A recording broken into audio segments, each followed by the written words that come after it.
Hi, today's story is The Tiny Seed by Eric Carle. It's autumn. A strong wind is blowing. It blows flower seeds high in the air and carries them up far across the land. One of the seeds is tiny, smaller than any of all the others. Will it be able to keep up with the others? And where are they all going? One of the seeds flies higher than the others. Up, up it goes. It flies too high and the sun's hot rays burn it up. But the tiny seed sails on with the others.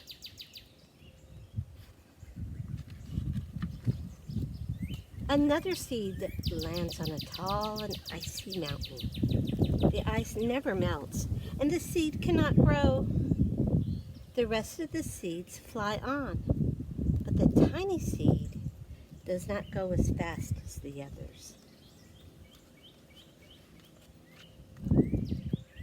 Now they fly over the ocean. One seed falls into the water and drowns. The others sail on with the wind. But the tiny seed does not go as high as the others. Finally, the wind stops, and the seed falls gently down on the ground. A bird comes by and eats one seed. The tiny seed is not eaten. It is so small that the bird does not see it.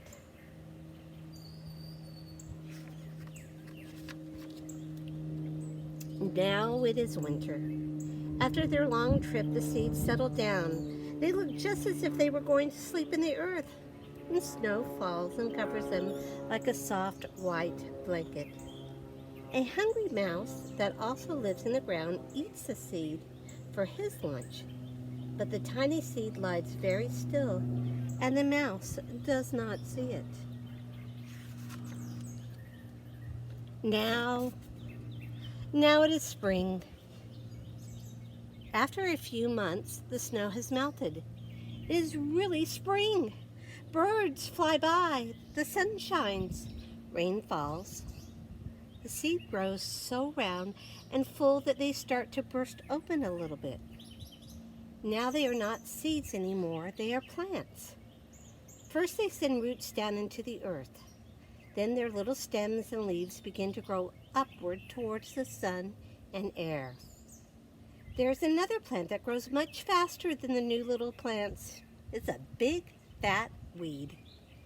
And it takes all the sunlight and the rain away from the one small little new plants. And that little plant dies. The tiny seed hasn't begun to grow yet. It will be too late. Hurry! But finally, it starts to grow into a plant.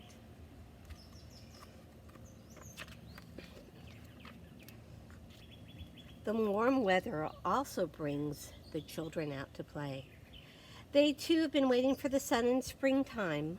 One child doesn't see the plants as he runs along, and oh, he breaks one. Now it cannot grow anymore. The tiny plant that grew from the tiny seed is growing fast, but its neighbor grows even faster. Before the tiny plant has 3 leaves, the other plant has 7. And look, a bud, and now even a flower. But what's happening? First there are footsteps, then a shadow looms over them. Then a hand reaches down and breaks off the flower. A boy has picked a flower to give a friend.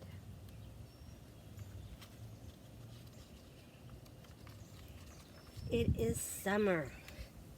Now the tiny plant from the tiny seed is all alone. Alone it grows on and on. It doesn't stop. The sun shines on it and the rain waters it. It has many leaves and it grows taller and taller. It is taller than the people. It is taller than the trees. It is taller than the houses. And now a flower grows on it.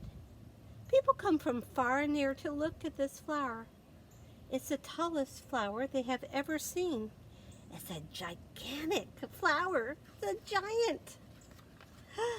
All summer long, the birds and bees and flowers, the birds and the butterflies and the bees come visiting.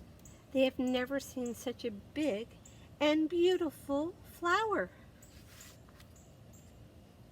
Now it's autumn again.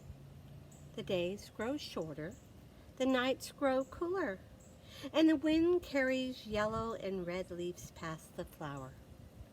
Some petals drop from the giant flower, and they sail along with the bright leaves over the land and down to the ground. The wind blows harder. The flower has lost almost all of its petals. It sways and bends from the wind. But the winds grow stronger and shake the flower. Once more the wind shakes the flower, and this time the flower's seed pod opens, and out comes many tiny seeds that quickly sail away on the wind. The